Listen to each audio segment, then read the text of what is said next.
Hey guys, it's Rich, and this will be my last Stitch and Witch vlog video in South Korea. 16 months, or just shy of 16 months, I came to South Korea. I came here kicking and screaming. Really did not want to be here. But I kind of used my time in the best way possible. So, let's review a little bit. So, what have I done here in South Korea since coming here in November of 2015. Wow, that was a long time ago. Anyway, what have I done here?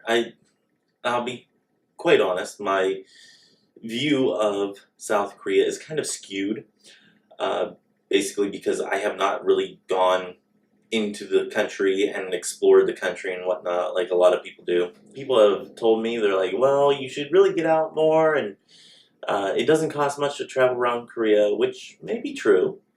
However, I didn't have any money to begin with, so having little money to begin with, or little to no money to begin with, and spending even a little money to travel and have fun out on the economy wasn't really able to happen.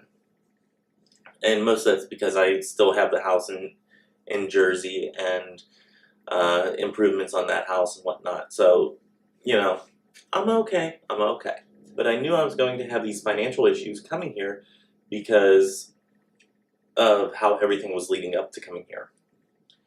So, whenever I came here, I said, you know what? I'm going to make the most of it. I'm going to study my practice. I'm going to study my craft. I'm going to start putting my nose to the grindstone. I'm going to get back to basics, and I'm going to learn the why behind what I do. So that's been an underpinning of my practice this last 16 months. I'm just going to round up because it's only an 8-day difference. But I knew that I was going to study. And so I brought a whole bunch of my books. Granted, I didn't get through a lot of my books, not as many as I wanted to. I got through a small handful of them, and then, of course, work happened, life happened, you know, stuff like that. So I didn't actually complete my reading list to the extent that I wanted to. But I got a few books knocked out of the way, which I think we'll all agree, if you can get a couple books read out of your reading list, you know, kudos to you, because it's not easy finding time to read every single day, especially if you're not a quick reader, which I am absolutely not a quick reader. I don't flip through books like a magazine and then say that I've read it and actually retain the knowledge that I came across. I'm not one of those people, and boy do I envy you people that can do that. What have I done this past 16 months? And I'm not going to talk work-wise, because work-wise, some of that I don't know how much is allowed to be shared. Anyway, which, you know, you guys aren't really concerned about what I did at work, because let's face it, my work is boring and unimportant. So what have I done here on YouTube, which can, again, still sometimes be boring and unimportant?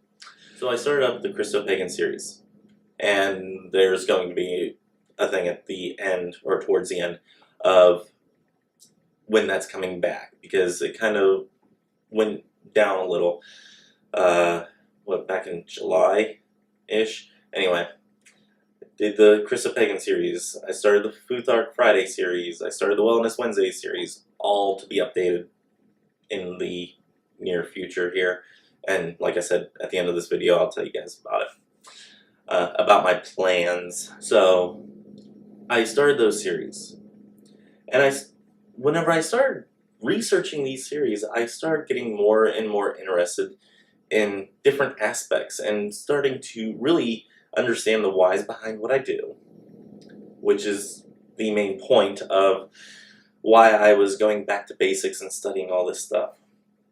So for me, even the little things here and there that I've shared in video and in blog form so far, that has been a first step to really grasping the understanding of my practice in its entirety, which is something that I really wanted to do, was to not go by the book definition. And let's face it, if you're a Christo-Pagan, there is no actual book version of of your faith. And I think that can be said about a lot of pagan type paths, especially nowadays where a lot of people seem to identify as an eclectic pagan of some sort within, and even sometimes within a certain tradition. But anyway, I'm getting off topic here.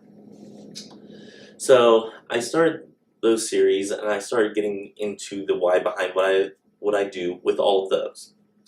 So I did that.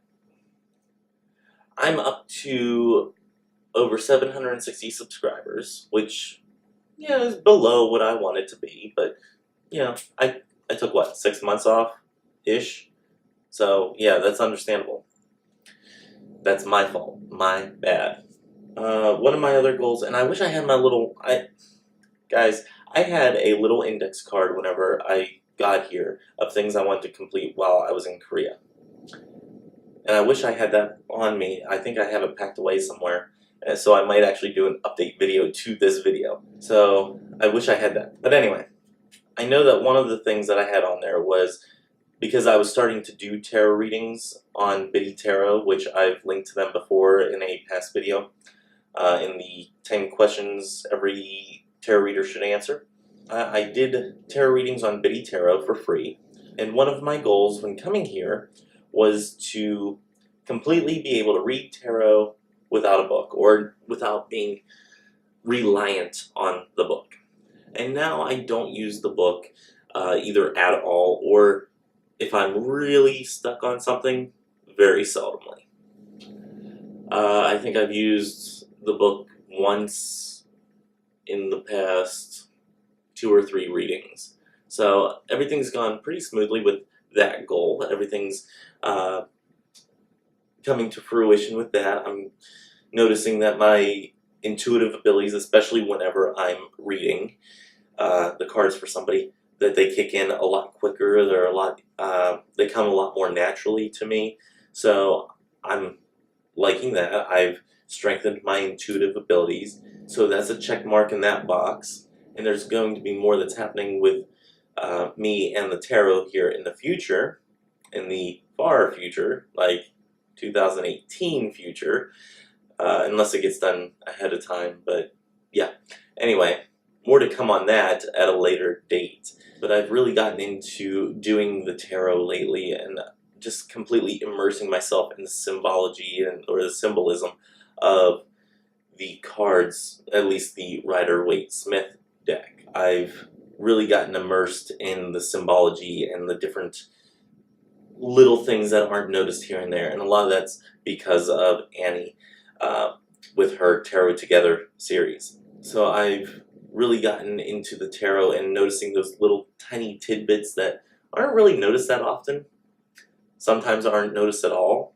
and sometimes if they are noticed, such as one of the ones I was looking at not yesterday, the day before, was the Two of Swords and the angle of the swords. And I'm like, what is the meaning of this angle? I said, it's not quite a 45, but it's not a 90 degree. I'd say it's probably at about a 60 degree angle.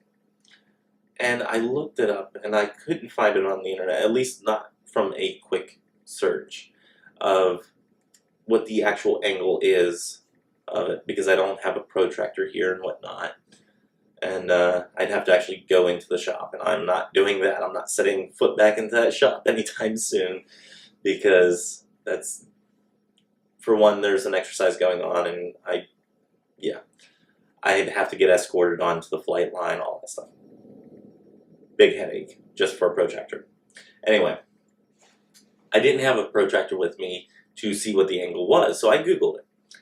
And people had them at a 45 degree, and some, I think they said, was that a 90 degree? And I'm like, guys, I know it's neither one of those. But to be sure, I'd have to get a protractor anyway, so I didn't call anybody out or anything like that. But I'm saying it's probably about a 60 degree angle. And then I started thinking, well, what's that significance to me and whatnot? These are things that have stemmed from Annie's Tarot Together, getting me in that mindset of digging deeper into the tarot. So I've started digging and digging and digging and immersing myself in the tarot, and that's one thing that I really wanted to do this past 16 months was immerse myself in a type of study, a type of system that was so intensely rich that it would take well over the year that I was supposed to spend here, and take even longer than that. Something where I didn't have any outward distractions of having to go do stuff for Dear June collectibles, and I didn't have to go and, you know, take the dog out. I didn't have to feed the cats and whatnot, which I'm totally missing right now. But I wanted to immerse myself in something that, whenever all the distractions of a normal day-to-day life are gone, that I can actually sit down and look at and study without having all those distractions. And then whenever I get back to all those distractions in my day-to-day life, then I at least have the foundation of this course of study committed to memory, more or less. I at least have a solid grasp of understanding on this type of system that is tarot. So I went with tarot for that, because it is such an immensely symbolically rich type of system. And I tried to do the runes as well, and that kind of fell by the wayside, unfortunately. And again, that will be back, which I'm going to mention right now. And the paper is like way over there. Okay, got the paper now. And I want to start the Futhark Friday series back up in May. I know it's been a long time, so I'm going to probably do recap videos and whatnot, so we can get on the same page. I am going to be pre-recording these. I did those pre-recorded videos with the Tarot Talk videos, so those are going to last me until, I think, mid-May, I think, just doing tarot flip-throughs and whatnot. So if I can do it for those, I can do it for the Futhark Fridays as well. But one thing that's going to happen on this trip, going from Korea to Seattle, is going to be me sitting there studying runes, and studying, at least in the book that I have here, studying the history of the runes, or studying the symbolic meanings of the individual runes. So that's going to be something that's going to be happening during this flight. And I'm hoping to at least have probably about 6 lessons or so all completed before I even land. And let's hope that actually comes to fruition. I do find it interesting dealing with the runes, but it's not exactly for everybody, and it was once really for me. And I think if I continue with my studies on it, I think it can be again. I don't want to necessarily push it as if I have to have it. Again, ignore what's outside because they're doing an exercise that I'm not involved with. So hopefully around May time, Futhark Friday will be able to have the pre-posted videos posted starting in May. The Wellness Wednesday videos, I have a few ideas for the Wellness Wednesday videos. 1 or 2 of which are already written up. I think I at least have 1 written up in blog form, so I just need to shoot the video, and then I'm going to probably do a couple of cooking tutorial videos through the Wellness Wednesday series as well. And those will probably be starting up again in May. A lot of things happening in May. And the same thing goes for the Christo-Pagan series. Hopefully I can start it up in May. It might have to wait until June, but I'm going to try to have it up by May. Again, I want to do pre-recorded videos so I can post them ahead of time and just have like 1 day of nothing but making videos, and then 1 day of nothing but editing, and then pre-post them for like 3, 4, 5 weeks out. I think that's the best way to go about it, especially for a type of series like that where everything's actually already planned out. I have the groundwork for the plans. I really do actually have a plan for this series, but yeah, it just hasn't really continued because one thing pops up and then another thing pops up and whatnot. So that's something else I'm going to be working on during my flight. There's going to be a lot of writing happening on this flight. There's going to be a lot of not necessarily meditation, but a lot of thinking happening during this flight. So, hey, I have like 13 hours of flying time, uninterrupted flying time, to do whatever I need to do. So, I think having something to study is a good course of action. I have books that I'm going to be reading. I have audiobooks that I'm going to be listening to as well. And that brings me to this point that if you would like a free audiobook from Audible, you can go into the bottom bar. The link is down there for a 1-month free trial on Audible. You get a free book. You get to keep the book, whether you keep the trial, the subscription or not. And you can cancel at any time. If you don't like the book, you email them, say, this book isn't jiving with me, can I have a free credit back? And they'll give you that free credit, take that book back. So, free book just for going to audibletrial.com/Christo-Paganism. So, go ahead and go there and support this channel and the Christo-Paganism.com blog. Okay, so, my flight, I'm going to have books to read, whether on Audible or in physical form. I'm going to have blog posts that need to be written. I have other things that need to be written. So yeah, a lot of things happening in the background. A lot of things getting planned for the future to take place whenever I finally touch down in Florida. Well, I guess I won't be touching down in Florida because I'm going to be driving into Florida. But anyway, you guys get the point. That's about all that I have to say about those series. But I kind of just wanted to really just take a minute, and it looks like this is going to be about a half an hour long video unedited. But I just wanted to take a minute and kind of evaluate what's happened the last 16 months, what I've accomplished, what things that I've done, especially in my practice, since that's what the main focus of this channel is, and kind of use this as a rest stop or a check-in point, I guess you would say, to look back and say, I've come this far on this, I didn't reach my goal on this, but I reached my goal on this, or something like that. I want to use this day, this moment, this period of time as a checkpoint of what I've gone through the last 16 months.